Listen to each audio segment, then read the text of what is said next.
La Sonacos fait face à de grandes difficultés opérationnelles et financières. Et pourtant, 145 milliards de francs CFA ont été injectés dans sa relance entre 2018 et 2023. Le conseil interministériel tenu ce vendredi a entièrement été consacré à ces problèmes. Le Premier ministre Ousmane Sonko demande un audit et annonce en même temps 14 mesures d'impulsion. Aram Dao.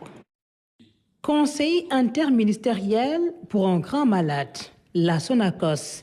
L'État a grand renfort pour éviter que son pronostic vital soit engagé, mais son état reste inquiétant.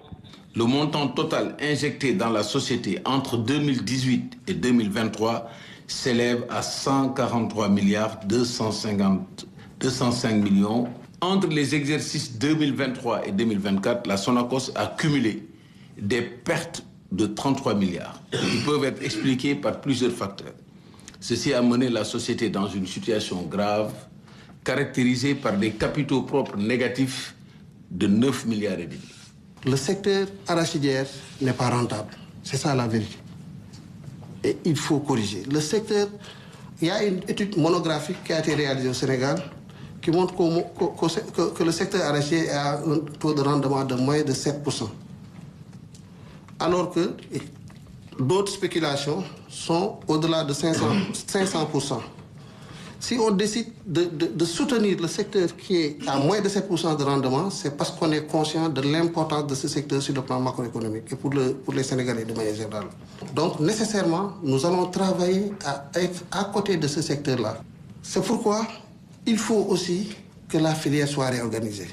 On ne peut pas être à un rendement de moins d'1 tonne à l'hectare. On ne peut pas soutenir un secteur en amont et le soutenir en aval. Ça aussi, il faut qu'on le dise. Le diagnostic est accablant, les finances au rouge, mais des raisons d'espérer existent. Malgré la vétusté des installations industrielles, à l'arrêt pendant 2 ans, la nouvelle direction de la société, sous l'impulsion des nouvelles autorités, a relevé les défis de la collecte durant la campagne 2024-2025, en passant de 12 900 à 155 000 tonnes de graines d'arachide. Vous ne pouvez pas imaginer, en tant que ministre de l'Agriculture, de la souveraineté alimentaire et de l'élevage, le sentiment de fierté que j'ai eu personnellement quand je suis retourné à Ziguinchor, quand j'ai vu combien l'impact économique et social de l'ouverture de nos usines dans les différentes régions. C'était la même chose à Kaolack. C'était la même chose à Louga.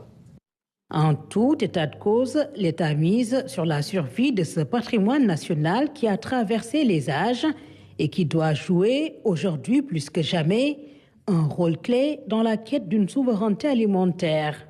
La Sonacos mettra en œuvre, à partir de l'exercice 2026, un plan opérationnel bâti autour de son cœur de métier, la collecte, la transformation et la commercialisation de l'arachide, de ses dérivés et sous-produits.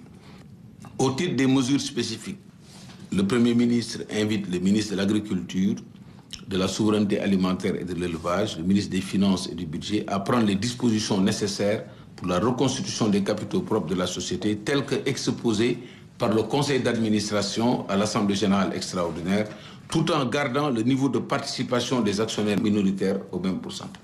Le Premier ministre invite le ministre de l'Agriculture, de la Souveraineté alimentaire et de l'Élevage, le ministre des Finances et du Budget, à veiller à la mise à jour du plan stratégique de développement 2026-2031 de la Sonacos et les contrats de performance y afférents au plus tard en décembre 2025.